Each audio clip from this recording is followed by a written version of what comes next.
బెంగాల్ ముఖ్యమంత్రి మమతా బెనర్జీ ఇక్కడి ఉత్తర కోల్కతా నుండి బెంగాల్ అసెంబ్లీ ఎన్నికల కోసం తన పార్టీ ప్రచారాన్ని ప్రారంభించారు.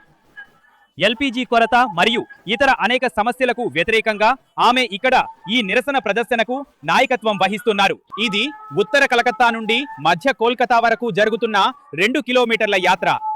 ఆమె మరికొద్ది సేపట్లో మీ ఫ్రేమ్లోకి వస్తారు. కాబట్టి మీరు ఇప్పుడు ముందుగా ఒక మీడియా బృందాన్ని చూడవచ్చు.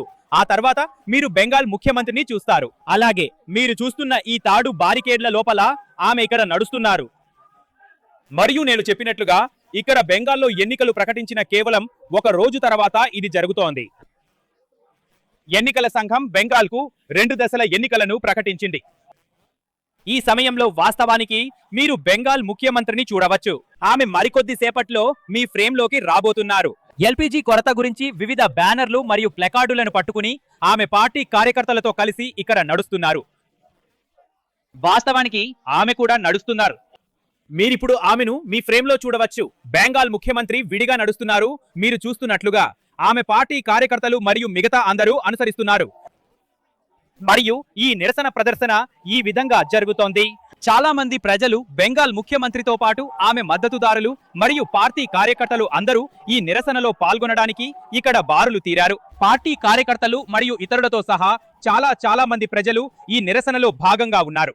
ఇక్కడ ఇతర తృణమూల్ నాయకులు, ఇతర పార్టీ కార్యకర్తలు కూడా ఈ వైపు నుండి ఈ 2 కిలోమీటర్ల పొడవైన యాత్రకు వెళ్తున్నట్లు మీరు చూడవచ్చు. వారందరూ తమ వెంట బ్యానర్లు మరియు ప్లకార్డులు పట్టుకుని ఉన్నారు. ఎల్పీజీ కొరత గురించి బెంగాల్ ముఖ్యమంత్రి తన యాత్ర యొక్క ప్రధాన దృష్టి ఈ ఎల్పీజీ కొరతను పెద్ద ఎత్తున ప్రస్తావించడమేనని చెప్పారు. మరియు ఇక్కడ ఆమె చేసింది అదే. ఇప్పుడు కూడా మీరు ఇక్కడ ఈ తాడులను చూడవచ్చు. ఇవి బయట ఉండి ఈ నిరసన యాత్రను చూస్తున్న వారిని ఇక్కడ యాత్రలో పాల్గొంటున్న వారి నుండి వేరు చేస్తూ అడ్డుగా ఉన్నాయి. మేడం, నేను మిమ్మల్ని అడగవచ్చంటే మీ పేరేమిటి? మీ పేరేమిటి? నా పేరు ఫరీదా, కౌన్సిలర్ 138 కోల్కతా మున్సిపల్. ఎన్నికల సమస్యగా ఈ ఎల్పీజీ సమస్య మీకు ఎంత పెద్దది? ఎల్పీజీ విషయంలో మోదీ ప్రభుత్వం బెంగాల్ కు చేసింది చాలా తప్పు. దేశం మొత్తం అనుభవిస్తోంది. వాళ్ళు దేశ ప్రజల గురించి ఆలోచించాల్సింది. అకస్మాత్తుగా ఇలా ధరలు పెంచేస్తారని మళ్ళీ స్టాక్ అయిపోతుంది. ఇది చాలా ఇబ్బందికరమైన విషయం. మరియు మాలాంటి వాళ్లకు, మా ఆడవాళ్లకు ఇది చాలా ఇబ్బందికరమైన విషయం. బీజేపీ మీపై మహా జంగిల్ రాజ్ అని ఆరోపణలు చేస్తోంది. కట్మనీ లేకుండా టీఎంసీ పనిచేయదని, బెంగాల్లో మహా జంగిల్ రాజ్ ఉందని చెబుతున్నారు. మీరేమంటారు? ఎవరు ఎలా ఉంటారో వాళ్ళ ఇతరుల గురించి కూడా అలాగే ఆలోచిస్తారు. వాళ్ళ ప్రభుత్వం ఎక్కడెక్కడ నడుస్తుందో అక్కడ ఇప్పటికే జంగిల్ రాజు నడుస్తోంది. మీరందరూ చూశారు.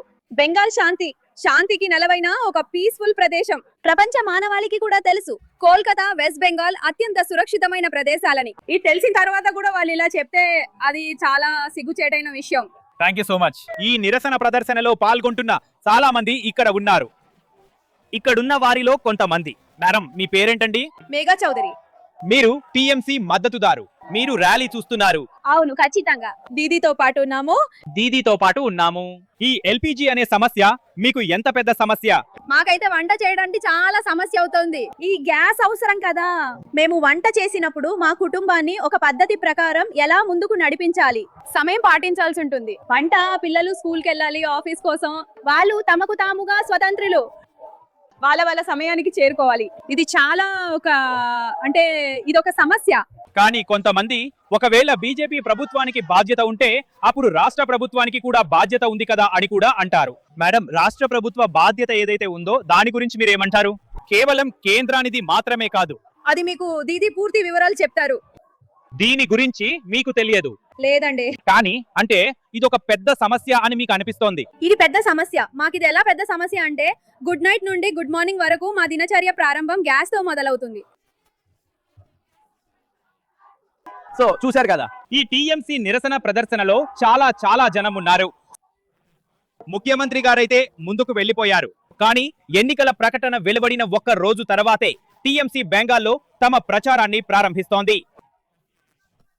ఎల్పీజీకి సంబంధించిన ఈ భారీ నిరసన ప్రదర్శనతో సహజంగానే దీని గురించి చెప్పడానికి బీజేపీకి కూడా చాలా ఉంటుంది.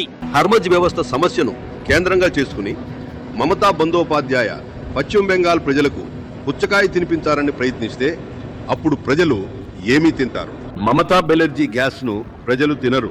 పశ్చిమ బెంగాల్ ప్రజలు రాజకీయంగా చైతన్యవంతులు, విద్యావంతులు, మూర్ఖులు కాదు. పేదవారు కావచ్చు, కానీ మూర్ఖులు కాదు. ఈ దేశానికి కష్టకాలంలో ఏదైనా సమస్య వస్తే ప్రజలు అండగా నిలుస్తారు, కానీ విమర్శించరు. 2 రోజుల్లో అన్ని సమస్యలు పరిష్కారమవుతాయి.